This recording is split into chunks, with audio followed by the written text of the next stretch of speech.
everyone, welcome back to KBIS G Plus Hangouts. It's Thursday, September 11th, and today's Hangout is actually aimed at our exhibitors. We're talking today on how to best promote your products and capture the attention of the media. With me today is my co-host, Brian Pagel, Vice President of Emerald Expositions Kitchen and Bath Group. And when we're talking about the media, our special guest today is Chelsea Butler, and she's the Executive Editor of Kitchen and Bath Business Magazine. Chelsea, just a bit of background on Chelsea, and I'm going to look at my notes just so I get it right. Chelsea's been the editor of KBB for approximately close to 2 years. She's worked at various trade magazines in the Atlanta area, and prior to KBB, she was on a magazine called Atlanta Home Improvement and Commercial Kitchen Magazine, as well as Design and Retail, another brand owned by Emerald Expositions. And now, of course, Chelsea, you are firmly entrenched in the kitchen and bath world, as we know, and welcome, and thanks for being our guest today. Thanks for having me on KBIS Hangouts.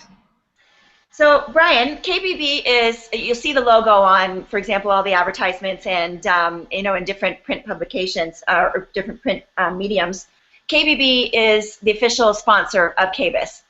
So that's more than just a media sponsor. Can you tell us a little bit about the relationship between the Kitchen Bath Business Magazine and the show itself?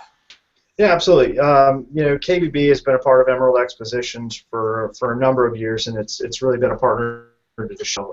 Matter of fact, we probably couldn't do much of what we do every year without having KBB. The benefits clear, from an advertiser or an exhibitor point of view, it really helps you to expand your coverage and get more promotional efforts out there in the marketplace in advance of the show. But from a content standpoint, we're really able to leverage the content that Chelsea and her team put out on a monthly basis to help add interest into the show. And certainly from a strategic standpoint, we have a very similar view of the design space. And I think it goes without saying just how important it is for the design community to have really a pillar like KBB to leverage. There's so much that our readers are able to get out of that content that they can add to their own businesses. So it's really a very important part of what we do at KBIS. Great. Okay. Thanks, Brian. So Chelsea, we're going to talk about a few things today, including the KBB Product Innovator Awards and how to get media coverage in KBB. But first, I think it was 2 days ago now, I was reviewing the e-blast on the KBB Design Awards, which I believe is just in the September issue now. But I went through the great slideshow that was sent via email, and wow, gorgeous stuff. Stuff like the colors and the tile and the full marble walls. It was really innovative this year. Did you see any, when you were going through that, did you see any kind of predominant trends or new items that really captured your attention?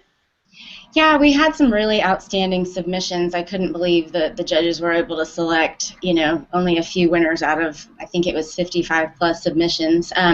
But they did choose a kitchen and a bath of the year, and then 2 honorable mentions within each category. And yes, all those projects are featured in our September print issue as well as online with a gallery. And some of the trends that the judges noticed, that were actually also at KBIS earlier this year were, of course, white kitchens with some gray, open floor plans, large islands, top-of-the-line appliances.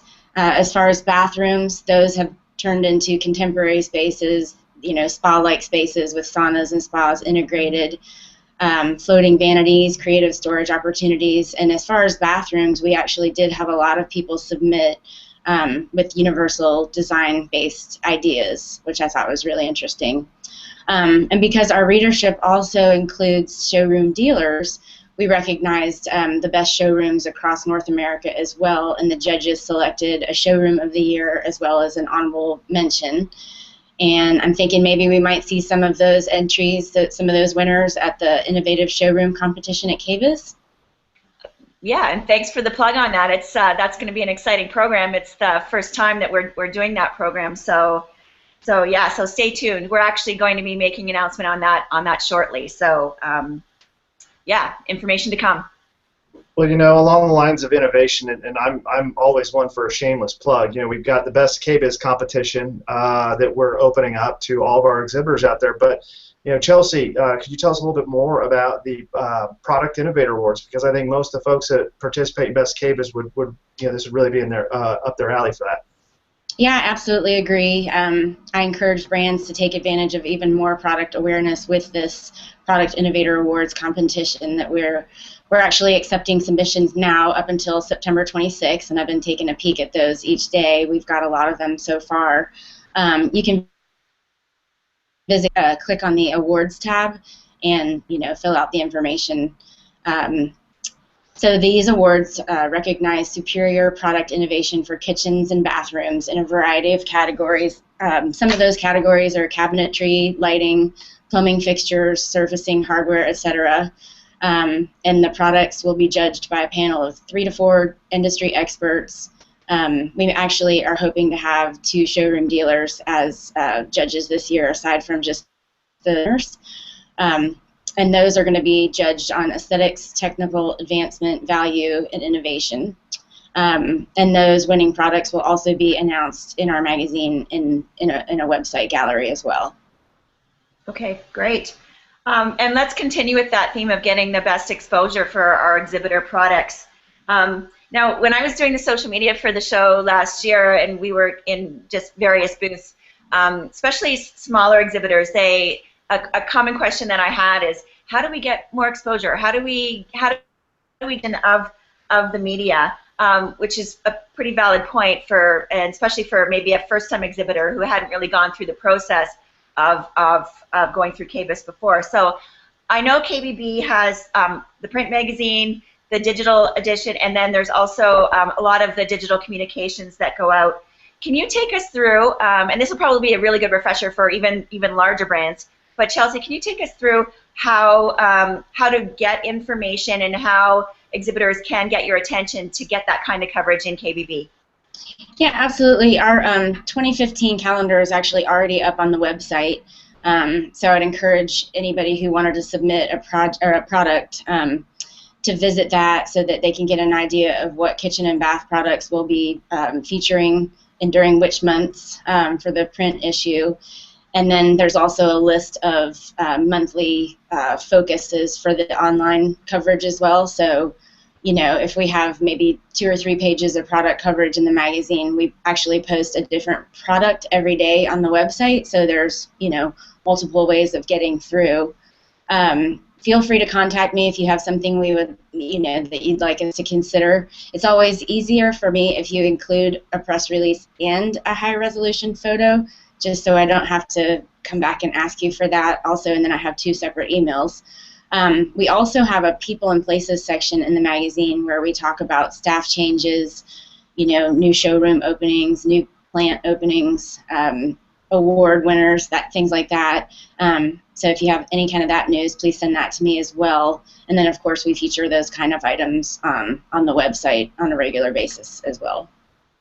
Now, is it different between what you would consider in the print edition than what you would consider for some of the digital communications?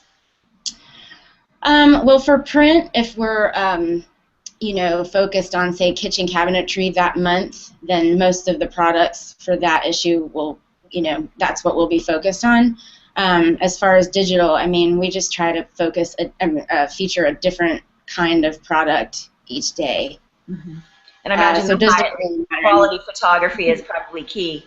Absolutely, yeah. We have to have 300 DPI photos for the print magazine. We don't have to have that high for online, but if you want to be considered for either or, it's always a good idea just to send the high-resolution photos. Okay. And you can specify if you'd really like to see this in print versus online, but sometimes we can't promise print for a while, so that's where the online comes in, where they can get their product out there a little bit sooner. Mm-hmm. Okay, great.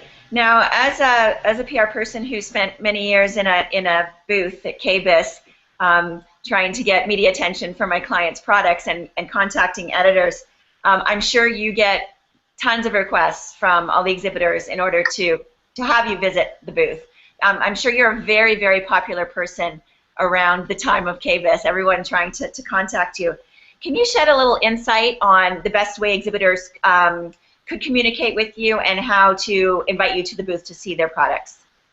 Yeah, usually one day during the show I have a photographer I go around with, and we spend several hours visiting booths, and then if there's any other time that I have to do some of that on my own, I do that. And I pretty much just do it on a first come, first served basis. As soon as people start emailing or contacting me for a booth visit, I kind of dedicate my time to those people who come to me first.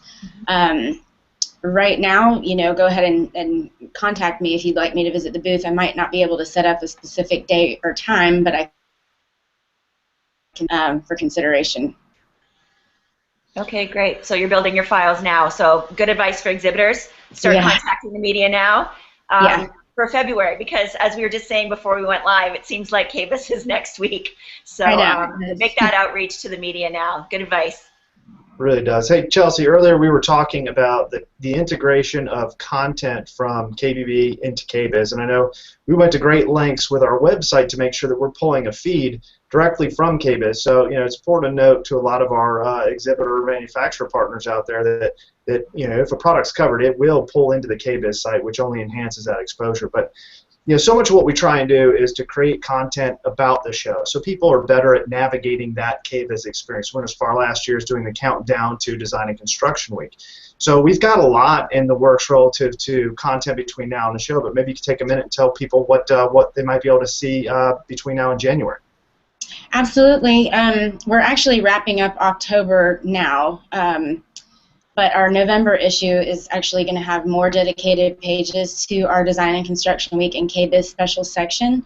Of course, we're always featuring new products again, so if you are sending in a product for me to consider, let me know for sure if it's going into KBIS, because that's another avenue right now to display products. Any kind of booth information as far as booth design or activities that will be held there, 30 under 30 interviews, Voices from the Industry programming. That's actually coming out in October, where we're going to have 3 or 4 sessions that are covered in more detail.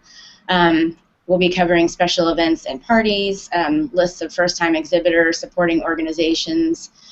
So anything that you feel is relevant that you'd like for me to consider, please contact me about that. For the January at-show issue, that's all going to be just pretty much doubled. We'll have the final floor plans there.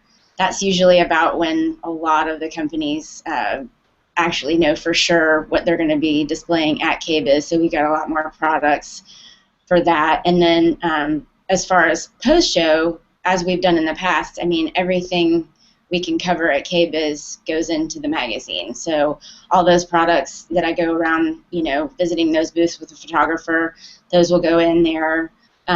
Any of the sessions from Voices from the Industry that we attend, coverage of the social networking events and parties, 30 under 30 feedback. We're planning on interviewing the KBB editorial advisory board for, possibly trends leading up to KBIS, and then what they saw at the show that they liked, things like that.